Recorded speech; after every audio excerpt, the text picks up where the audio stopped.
Memo akwaba ebedumedi ayatu din akwantumu ahintasem abusua udi hu adanse se yetena sese ya na yenya wo continue bi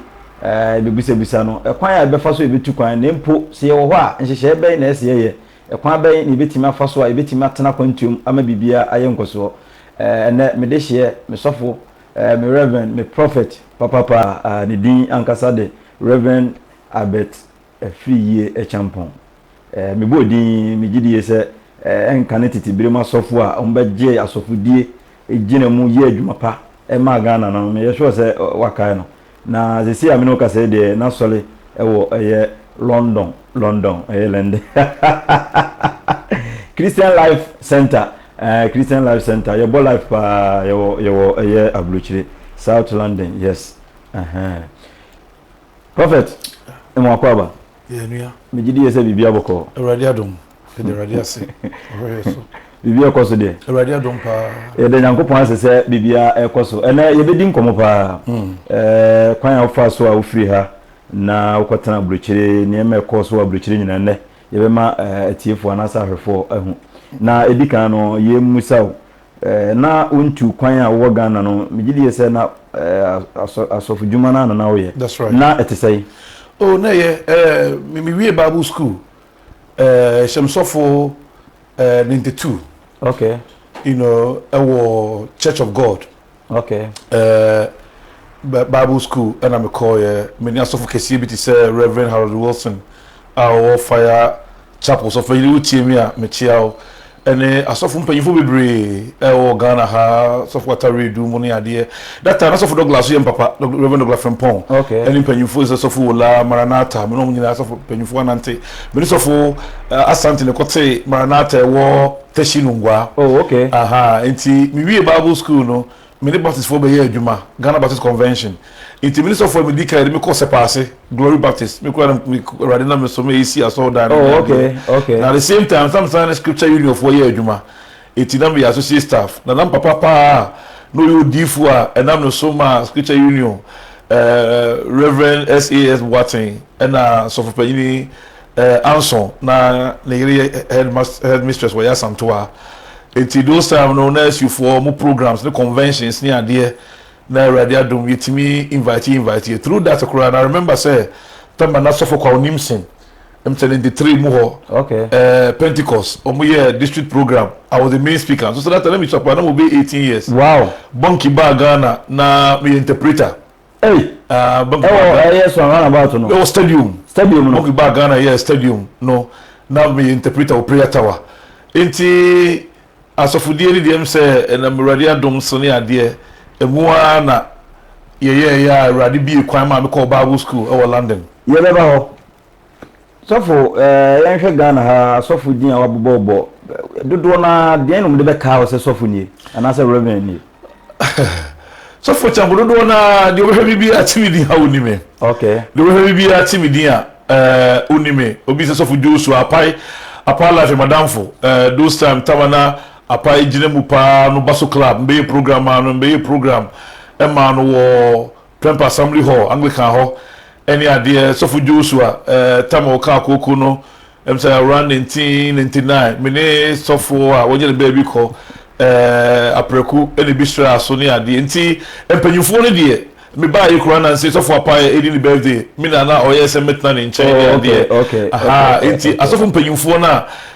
ewo krom ni de dodo na akra mi nyanche a wo mo se maba nenso no omunye humia omunye se baba down yenhwe ni say na udi nkomo bi se edutam bi sofo Joshua koko beshira so na sefo chirimu kakra bi wo homa ye chirimu kakra bi sofo Joshua madamfo na Joshua madamfo before some be kwa Abluchire kura no na me Baptist sofo no ni member bi eware me member ndi won e be ya anuafo ne adamfo eti obaye program o London ema sofo bi friend Reverend Nab that an Vineyard to say program so mami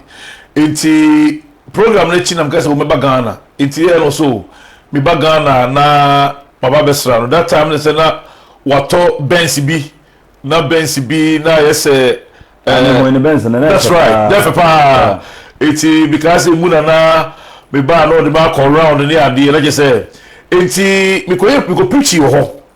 Now me go preach you and I'm say that time no more fasting, prayer and fasting. Okay. Now prayer and fasting, you know, and I'm akoko ni ba mu na bebre kanu nsempi na me busa ne say adentina ye ka koko no. And was oh the entire akoko no abamu ni say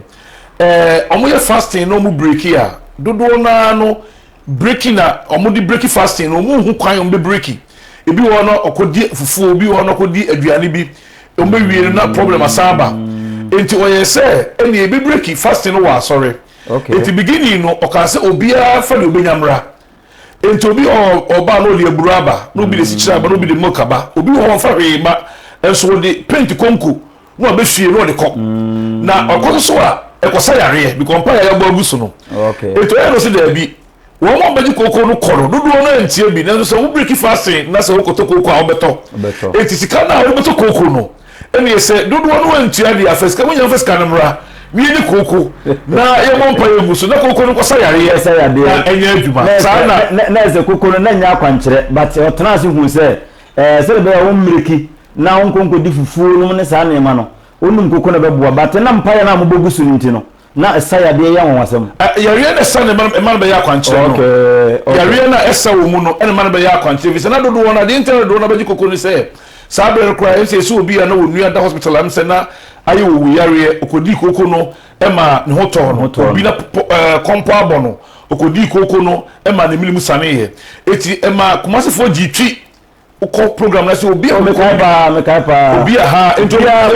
that's right ento hu sa dodo na etua no woma na etua ento dodo na hegie no nso no se kai enya de ye break ho aka koko no beto eti ne mu obi an first kan mra ye nyina ye nye na dodo na ani obi enya koko no sanity good ye mra wakwantuo no so enti no sa adwuma wi nyina ekoso megidi ye se na sikasem ekoyie kama na wa no oye okay ewo bibia mu that let me sir me call about 20 years okay enti na enya de na sikasem na em se onyame yes obeshira wa ekwan bi ofa so obeshira no obeshira ekwan ya me di fa so kwa abuche no me di school ene koye because me Bible school no me ni CL free baptist no me ni CLC for be ye adwuma wa say that time me for Australia na ba nas of penyin o da no e say one year the presiding bishop a friend Bishop David Freeman ono aso le sinapia ba e ba Ghana Bishop SR2 ono wa le sinapia ba e ba Ghana enti emu won na me nya Bible school o Finsbury Park London enti me nya Bible school no e na chese emwa ebe emu ne me ka Bishop me call London that time me call Accra ko give visa utmi drive me from Kumasi where me call Accra e ko give visa ne ade e le radia do me nya visa 1996 ya hwa visa nem visa no net say wasofu die nti unya nizi ana say obre ye hwa kakra ma shada amre just one thing a woman say woko akoko present to document e wo any council bia say embassy bia woko a make sure say all the right document okay because umbebusa bank statement umbebusa say e dey na akoye me na me go school it me who say me wo bibia chese me go school me nya me bank statement e dey support to ye me tua admission fee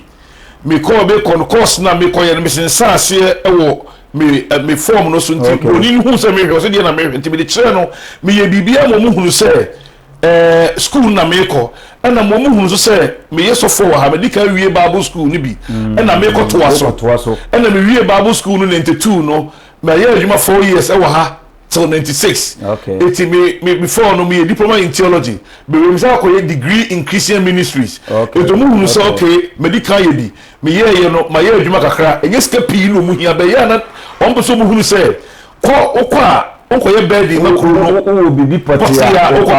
onkoye birthday emakuru no na wi a obesan ba enti so to present bibia eye convincing to them one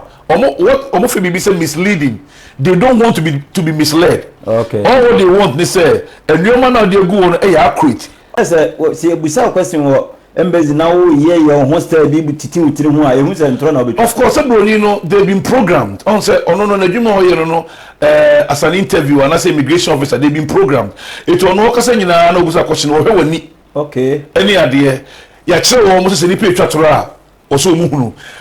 asemo ebusa wa efiri wo mu na eba no de tiwtiri ebusa wa no answer no etimi ba straight away asemo obi be tiritiri ho ana obeye ana obeta free na no pe no dey know say etro ya bem eti straight away na wa make decision eti wo de office bi a wo yi ano pepepe ofrewa omo say you refuse you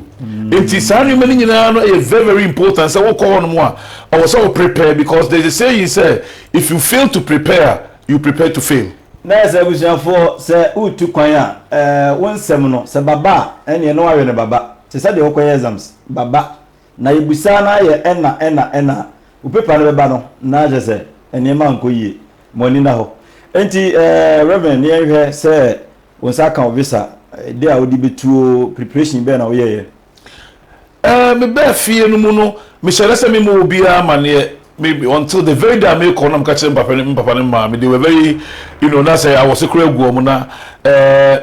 that na Ghana with me say na adwuma pa me kai say me kai take it club try na me take me 2 million say 1 point something wow million they call London. That's right, that was 1996 me Ghana 17th January 96 na me drew London Heathrow 18th January 1996 take it na 1 point something million na me talk Ghana Airways na me dey e ko drew London. Wow enti u drew London na mprepi no bebre so mu kokodu nipa oba be hia wo mu onko hoda ho nsem bebre u drew London Heathrow airport no e kwa afa so akofie very good because those time next can you Ghana for Go Link. Okay. Go Link. At that time, no na internet near the Go Link. Now no say Baptist ni. Now some say Baptist software. Now we deacon into millennial full plane. Now who ya hunti see no. Eno who must software na hair so me Bible school. No say oh. Na wo baby a kwakoda. Now no quite ready but now make can Bishop Freeman. Now my money nua be a friend of Prince. So na me share me. It me pay free na Prince. Ewo ho. And I'm farming, and I'm de me chini krum kakra, and I'm call Battery Road, or Brixton. Me got tonight, sir. You got tonight. If you say, "Well, you're hima on the sawari bumuri hine," your friend sister Tina, or hima nana, utimia mechiao, inti ni fee, and I'm got tonight. Na what do London? Yeah, the walk rounds bibia adiache. When you ba, and I'm on to no net say, a kind of fast school. The enti akwa no na akoto aso na ye bibi ufro the mitem ko no na me koto aso na the woman say me duru ye no na semester na start enti omo ye say ombe ma me samra the following year okay. But still na me visa no eye adwuma enti the year ni say me ye say me pay adwuma enti first the first 2-3 days in the na me wo fi be kire no ombe family be call adwuma bi frɛ Elephant and Castle yeah that's right Elephant and Castle mo amunim landing pa no okay. Na after Elephant and Castle brother bi me call Porter say me ko ye adwuma me bo Elephant and Castle ho no die na na mo ye wo ho die pa na na wo ye me na okopa adwuma ma me hotel okay na Porter me Porter na Porter no oba huru nkuku mu niomem ne because that same be na me huhuru ma just be that twede na fro so my father dey am fro I mean to me fro muram etimi call one day no me here na so no me sanko bi e no msako pay ba ko bi ma me wo Lonely London Tower Bridge Hotel. I know that. That's right. And also hotel be or 5-star hotel. And also no me here na just say. And also na dey adwuma. Dem say Porter say because unya kwa. Yeah, that's right. Unya kwa. Enya dey say ubenya office adwuma aye straight away. Me kai be me share doctor bi na me ni no wo confirm noche. Me bitimi money din. No so me the first name the Albert. Na me so the Albert ntini enimi ho. Me share one time e wo Peckham around Camberwell. No me say bia obi o doctor was about Bruchedi at least obitua. That's right, but me share no okobodi clean na no pa over. Just say obe betro okobodi clean me say also okobodi clean na no pa o ko no school there. That's right. And obi akwa buto baby. Okay. Obi a do na ye bi obi wakora na fe key job. Obi nya safo no bi won mo a me ka baby me ko ye bi no na bi na me ye na omo ye betting bi. Ito mu wie ni ade a mu cigarette o manu nom ni ade akopepa nyina na ba se ni nyina go bi mu ni ade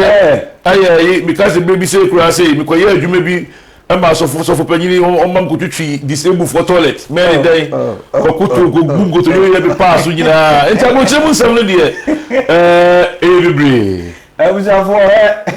da bia na me ka kire wo obekọ university wo ha ko hin ajo set school bebre de okuru mu ha international so nso wie na kwa se de tie bia wo first job de enkoye office apepa no ne sa portal no na say lockdown iba ye ni ade me wife for project bi ono na school fo bi ni ade omo ye se omo bebo omo na ye se mo timba bo chire no ba bi omo da kora no na oni ba bi da abusuafo ye guso aye kan nyina no na ye kirew se akwantu no bi nkasa nye akwantu de eye advantage kura ma se obetimi ayeye but ye nko no kura sa na akwantu na itu no abruchi na sefo na ye fafo mu kono atwam bo modern atoto niema yie na niema intimacy ye ma die ne die na ya na eta koso ewo Ghana for de mfanse blast no akwantu ya na ha adwen pa obi ono a ohun ebi a oba abruchi no wani kan busamu yie ebi oba ebi ohwe boga bi a waba bi kro boga no kro oba okoji loan be okoji loan no be Ghana be 3 weeks bi no loan no 2-3 years akotua into share oba okọ rent car into share ne car o timu ni a say kojo menu bi a 2 years ago mini no ana wa oga sa so enti oba dada no woni ade office bi a utene mo na tuntu so o ene o se mi kobi enti bi kra wo adwo pa bi ya na o bi a o ye no wagya wo japade bi se maton meja medwuma me kwa abuche ko duru a na enti sa so enti boga obi timi tena brochire e ma no front no kase opese o ye bibi na nke ye bo no o bebre timi ko bebre na timi ko se ye fo momra eno nyese bi a ka se ye fo momra ne do aba o mo belu ba ko to detention center na afi o ma hwese so so ye Ghana ni ampa o free Ghana enye sa mo fa bi ko mo beduru a Ghana fo anye wo na aboka wow pese o ba no so o so mo ko to detention center na afi o mo hwese ampa o ye Ghana ni ansana ye de waba na se o mbe hwehwe wo kan o mbe hwehwe kan cho free to because Ghana fo timi ka se onye Ghana ni because o mo jiwa o mo betu aka no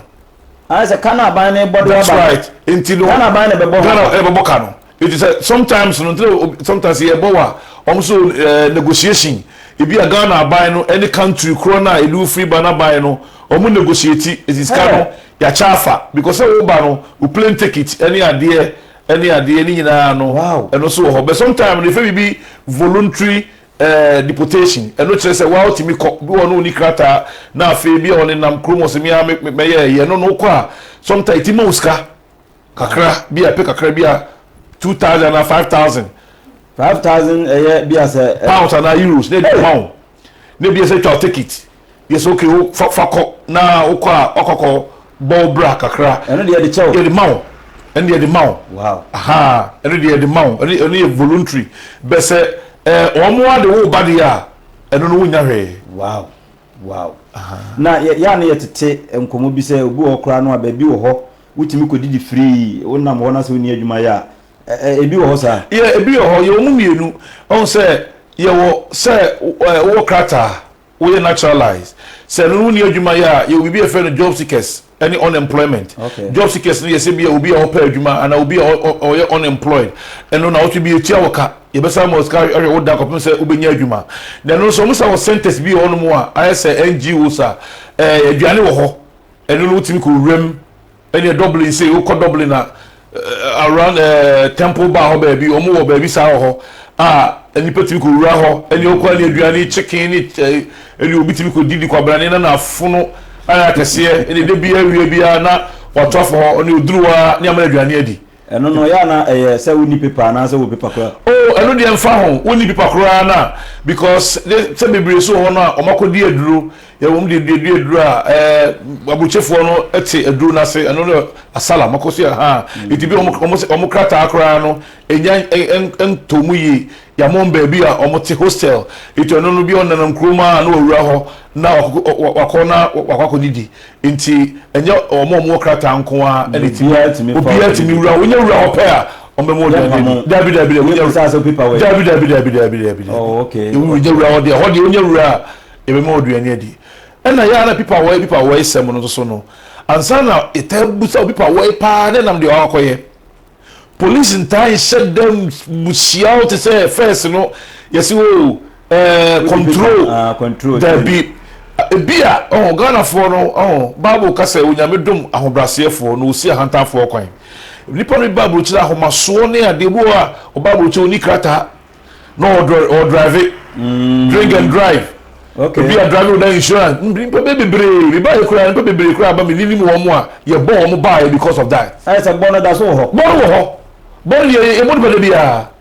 ye mo de bia ben je se bia ye bebre wo so wo makọ ebi oni krata osonson no ho wonya adwuma bi osoro bi ofa ne bus de bia ye san ene ba bia ba be san no a obetuma ye adwuma bon wadwa ye adwuma be 5-6 years abon sika no ne bi ono akọ voluntary deportation na bia opɛ krata bi no aba bo bi wo so a obekɔ krata woni bi party bi obekɔ bi ba bia no ne nam no driver bia oni driver license no driver drink abroach so de mu chini drink and drive and I drive with that insurance and the echo pebebo me ba Ghana ekura nipa be na bia o ma be chia me na ba me nim wo mo nyina driving don ba fie ya poku wo London said the prophet and answer reverend kanu de bia program bia be koso London bia me hu bla bo hu adwa pa mfa ho nkonko bonka ese obonto o mfa ho monka bo hu adwa na timi be ye bibi na bibi anya kama o tia bruchi mem na sa suban we bi wo so a bo modana sesa na ukrom nko ena obi man so nko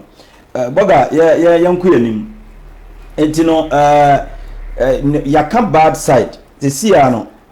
good side no enso te say kwan a npa be faso anya adwuma papa ye kwan be no betima faso ewa abruchi na anya adwuma papa ye abruchi de so bi akasa abruchi nya no oboa good sa abruchi nya nka bi nyina no nka ya betata Ghana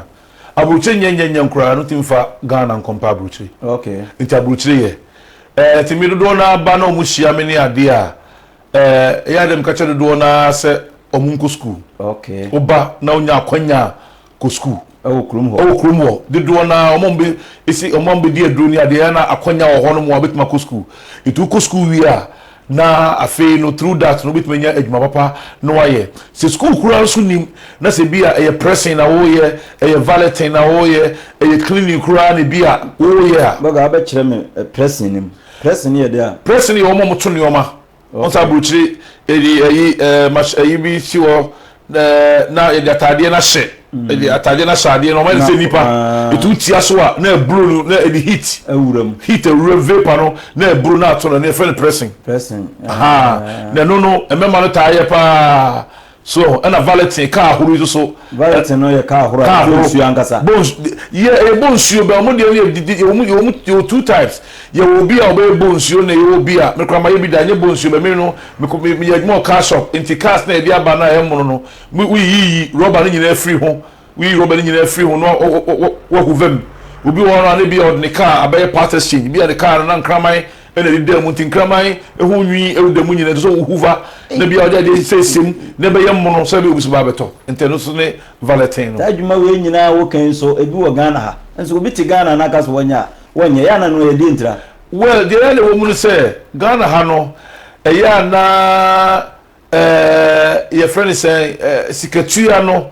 so ho sa abroche sei no say tua ka hourly basis enti bia you maybe why so bia hour bia ubenya sei enti so show sika de ma so yi na ukura wo sika de ma so yi na wanye party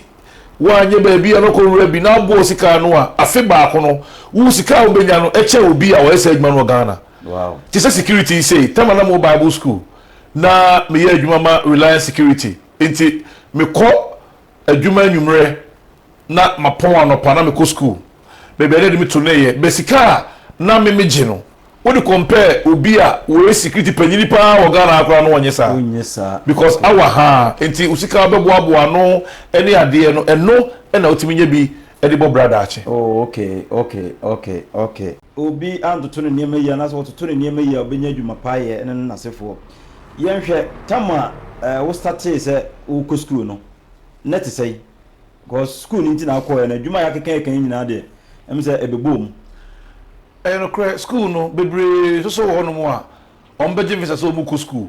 on ko do abuche school no omonko inteba sa na omu renew visa na ma on so ko school na every year bia na ma letter na de ko home office na renew o visa ma yearly it one ko school na you renew and so ye chewa etimi board o ba fie etimi ko school no we ko school no na school na me call ye no na em say erade nam so a o ma mi hyehia mpanyimfo bi a e ma no eboa me ewo akwan bebre so good wo ko school no ho na answer na wo be ko school no na wo check ya na watena London how many years and answer no watena ho say o ma to 1 year because the school ni say me school na me call enti me call me say me ko school no be me call ye no ye collate enti na o ma start semester already enti me ko hu school ni dean no o mo kan say okay any maintenance 1 year na the following year no na maba aha enti what happen is me eboa me still no me call Jimmy visa o mo ma me letter no because o mo na ka say maintenance for 1 year enti ba me timi di adwuma ansa na the following year no me ko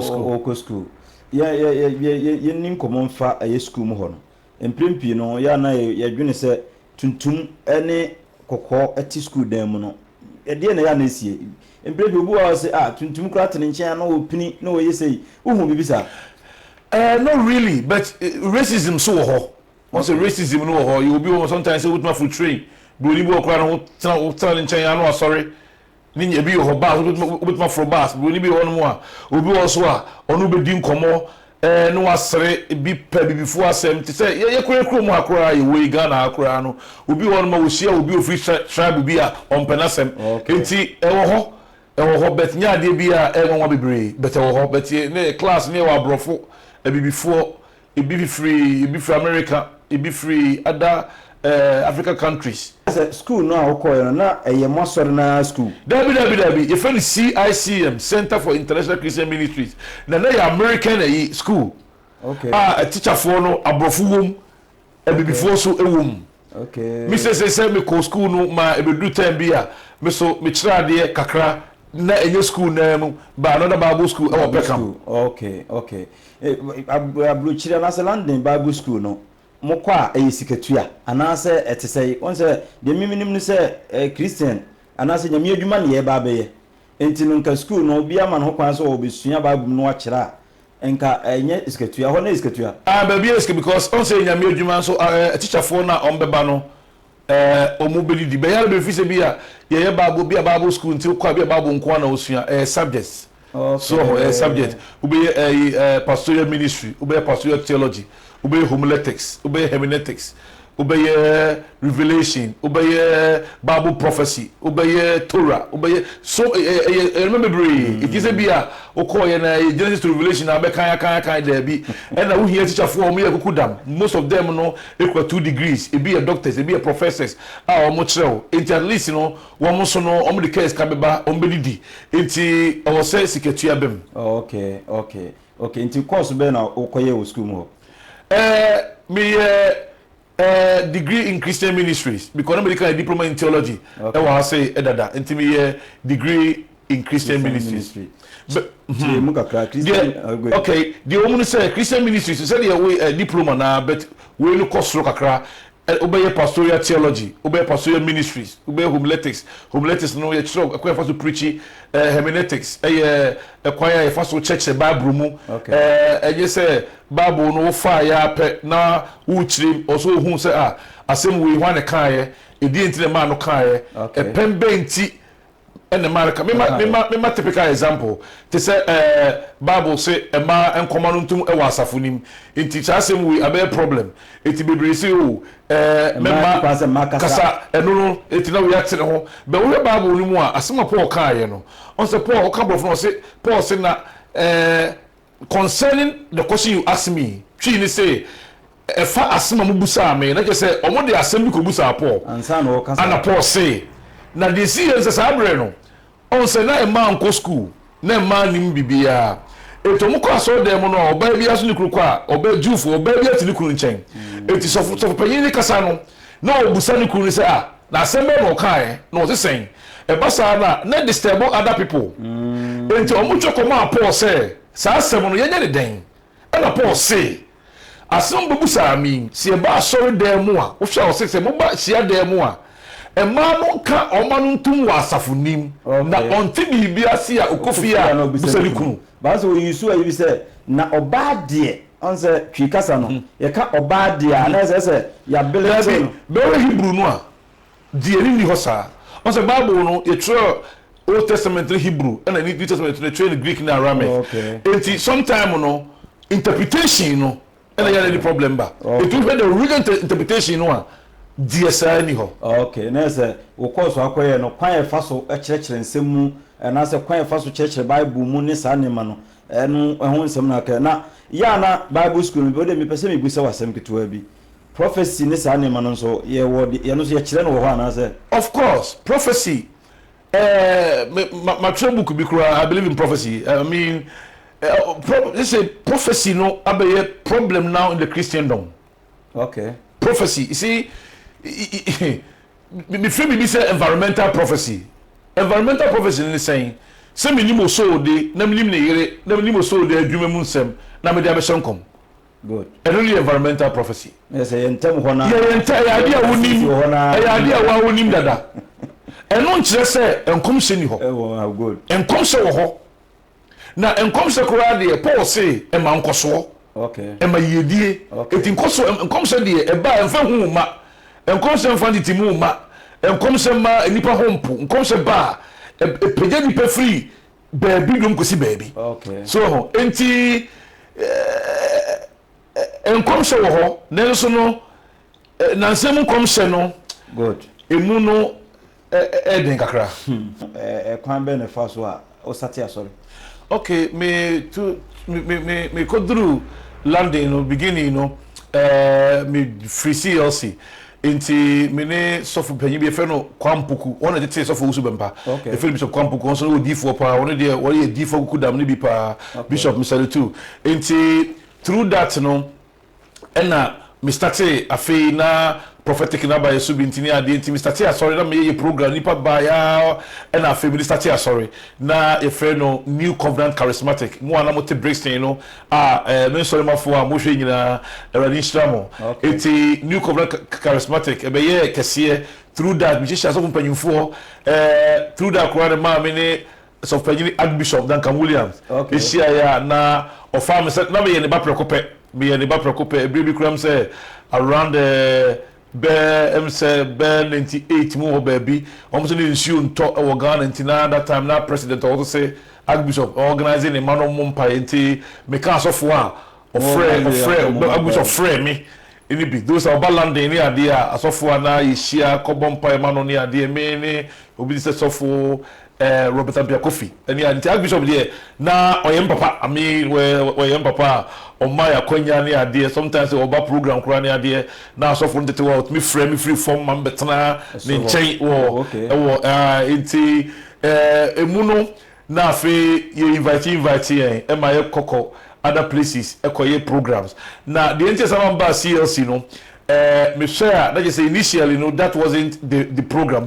they say so pay free my boame say mini CLC e be adwuma it do time bi no na I was say me sanko CLC enti masori na me start here no me to home maybe break bi fair bi ma me samba CLC yen ko wasori nim die na ma u break asori no straight sa e wo me say o pese o ko CLC die na ma u break asori no on say one thing about church and say what's your source of penny no we took kakra eya na the problem but and two eslobia so any adwene or the eba asori my kind brofo is one thing to do something in the name of the Lord and another thing to do it unto God eya dey ba ko say wudi onyamidi eya ade and eya ade foforo say wo ya menyame and the no be won mo a edi nyamidi ye be ye nyame wo di nyamidi and eye enso ye nyame na ne ye wo de wo ya menyame enti ene asofudie no enye dodo na ma say wo mo ye bibia menyame be wo mo di nyamidi and eye nenso so na omunye emenyame enti yemfa ne say first one na wo ya menyame. That's right. First one no CLC of Penny Freeman and Boame and they call a brooch any idea take it do me two idea but only to me kwa akra ni ade na the main ni say me call London London sorry no me hweso okay because do you nyuma ko ye no na me yes sorry but I feel me say you know that wasn't the original thing it said or say me ya me nyame dia I was say a bossa me share ye e won anim ansa na me be kono I have to go back on that promise okay yen hwa solitaire e wo eye abruchiri anase London asem ne yekan Ghana mprempi no bitimi ko ba pata obabi no asate mpai bo ibi hu ansa adane asole e kwa be na mo faso tie asole wo abruchiri the same thing but abruchiri no ntimi enko bo apata me started here no enko team din say so for be about Prophet Champion near the into those times you know around 98 99 2000 bo near the Brixton South London do one be kura free what times no for nyina ba do one any minti na ma for back counseling na fe abe prayers eti enipa no be dawson okay and afe your current baby and you start here sorry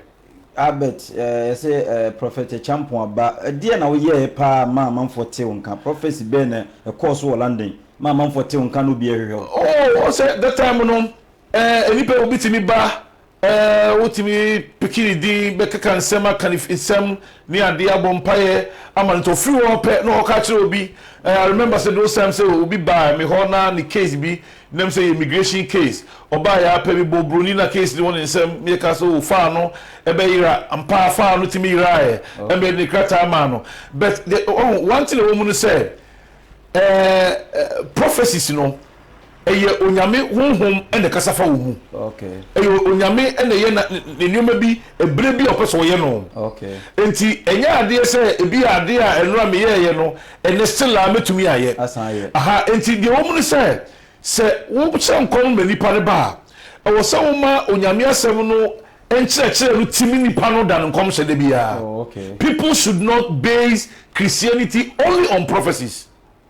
Okay. I was say you nyame asem no ko say asem no ribo wi ase asem no oni chichiri bibi enti asem no se nipa enye nkom se okay enti se nipa no ba sorry na nkom se nko a enne se nkom se kofom a obi a wo se nkom kira no eho e no beko so de nkom se na etiti wo mo nkom se etiti wo be so wo de nyame asem no se ye word no a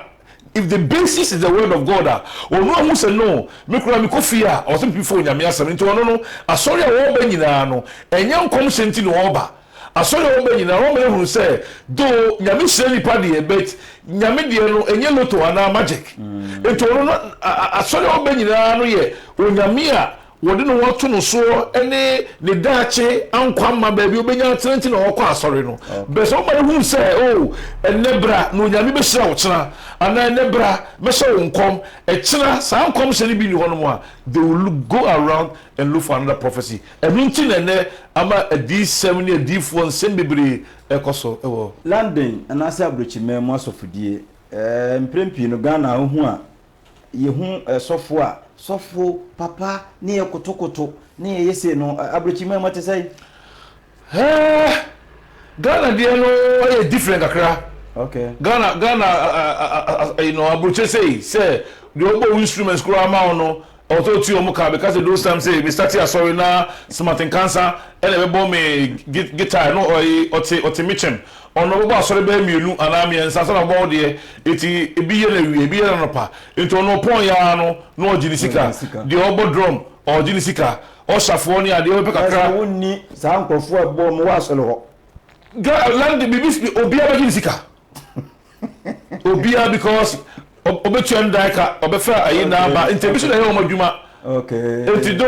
ono no be so ba wasori but on said that master wo ba wasori no because those times say kra me am ti obi a obebo drums or ye na chi ni ade no ono no opon a oba ko bo obi de interface sometimes no the call and so nya sika yes it is Sunday obi obeto bo wasori be 5 it will be a 40 a we are 200 pounds okay and will be to me the chair the bills any ideas on your juma it is na be Ghana de enipa no kro no so anopa na wakako hye na owie kura no wasanfa foma be fie any ade enti Ghana de any abuchire de no difference ewom abuchire broni mekoto papa sa I just say bia I don't really see that I don't really see that but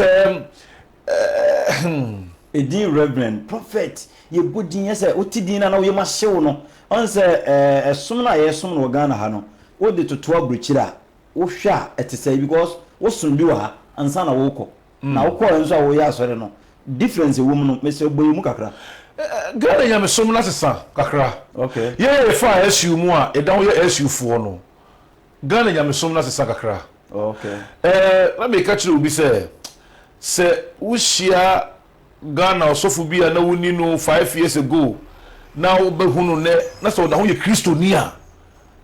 eni no suro urade okay no suro urade okay because bebre ekura bible preach o Ghana na nso munya kristofo wow nso munya kristofo wow nso munya kristofo you so get it the way na nipa suro bone nipa suro urade nipa bre ho asem wo nyame asem ni ade na and now the compare difference wo okay ye nko abrochima mu bio ene Ghana ha mpaibɔ me kompaibɔ wo ha me kompai abrochire omunya ho kompaibɔ sa da bi abrochire ntisa abrochire because odwuma no di agro be yiwodi odi agro odwuma e be yiwodi say obi wo so me 40 days e bi 40 days no bi a wo ye na no pa ne anwumre na nipa nda be na odi akɔ odwuma abrochire so ntimi nya ne sa abrochire kura o tan bi wo ma ye nyelidi wo le lida e ba be twu enti ni nyina no ewo ho enti se nipa no ye program se empire ni ade no saa no dan se de ekoso Ghana ha no abrochire ya ne ntisa ko nipa no be ko adwuma e bi opo adwuma e bi even se program bi anu aba no so time se wo se 1 hour no so ye mra Ghana enei anu papa ayeso bi ko adwuma na wakɔhye baabi de wɔtem adwuma so de wɔyesei uhu ne sei we Yesu kasem bi o se ade chi wo hoi o se me ye de osuma me na adwuma god onyame adwuma ne den onyame adwuma ne se adwuma ye de ahyew nsa wo ya ebuo nipa bi no onyame adwuma god enti se ehefa na wo ehe na wo hye na se wo ye adwuma ebuo nipa se wo ye ba wo ye adwuma bank ebuo nipa enyame adwuma so ye police ni ebuo nipa enyame adwuma adwuma ekura wo ye ya wo bie nipa ni e wa kontu ho no eno so eye onyame adwuma but one time person eti ase ni se the way you feel say nyame adwuma nko ane mpaibon no woko Japan for omunye urade ni denso omu koso woko China woko South Korea enti won se enye mpaye no pii no emerpedi nemom wo siwa dripi na adwuma a ehye wonsa no wo ye ni yie na yenka se memo mpaye na wo bom mpaye so aka ho no eno eleme udi na enye 40 days a owuja wadwuma akotena atwea bom mpaye na owuja wadwuma akọ asori anopa eni oyime 40 days no eno eleme nipe edi enti se ye betimi edi ye a o se sa ye thinking your mentality any ya dwene kwa fa so dwene ye won se nyame be hire ya e wo se yetimi e fa kwan a e wo se ye fa so nyame anim no there is no shortcut. Reverend, my secret kakra Ghana yesum nyame pa abrochire fo nso sum nyame but emprempi no London US kwa no moko manim secret ben wono matena che uko baabi a we already adum timetu kwa kakra uko baabi a broni fa na dwuma ni agro adwuma no ye 5 am and o say wo start here we be clock 5 am no wa clock na nipa no nim say o time no na elibetua aka wo komo clock se du na wo twa na wo tumi ni se tua wo ni e check ya na se bia we late 5 almost tina say 1 hour na so e tie free to no nipa no o se adwuma 5 or 4 no fifie because no ko ni se bass no me misi we ya stay na to wono no wa program bass time ni nyina to no papa no china ho okay snow ko to a on fa ho ofa bus na no okọ ontimi mfrɛ dwuma abra the time nso ye because wo frɛ dwuma oso okloko e be say time say e na wo frɛ eno ne ye tia wo ka tie nkoba sɛ no me call night ntina ma ele you can say that say me call all night say wo adwuma na bia e be me call bank na again na wo 7 year no wa sorry ne di kiwa den ya or ye fasting to okobọ mpa ya you don't do that God happen a bit my side no so we ye fasting ti wo so okobọ mpa ya ba abra o customers ediki so any ade obi ka say menye fasting na me mpa ya but also hunu say first thing first and also hunu say baby also the ade to no wa fanto a e be free ato Reverend yeko ma yafutu ketuwa bi so obi pese otu kwan a ma yafutu ketuwa bi yo me na mase so so otu kwan a Bible say the osi dan na once sele ho no o se obi gye na kwan mu na ne namfo asere no sisi wo ho edi enti na wo kɔ edi na akɔye busa nkrofo mbetimi aboa wo na wo kɔ a owura nkɔ ho se de ehie bia eya no mo wura ho a omusu a onya ticket kura nka wo ba fi no enti akontuo de enya de eya de bone kura na enso so bo wo ho na me fa akonya yi so na mada oso di TV so ase awrade nhyira mo pa no nyam kase ewo ekwan mo fa so bie enipa ni ewo akontuo emu so na ma cheers of penny Archbishop papa awrade nhyira maba I will come and look for you me cheers of penny Douglas aso penny fo nyina Bishop Freeman eni na fo so for mo hwemi nyina awrade nhyira mo nyina na definitely in course of the week you know mbatemenka shalom course of the week ubati nka wa unua lion kojobusumpem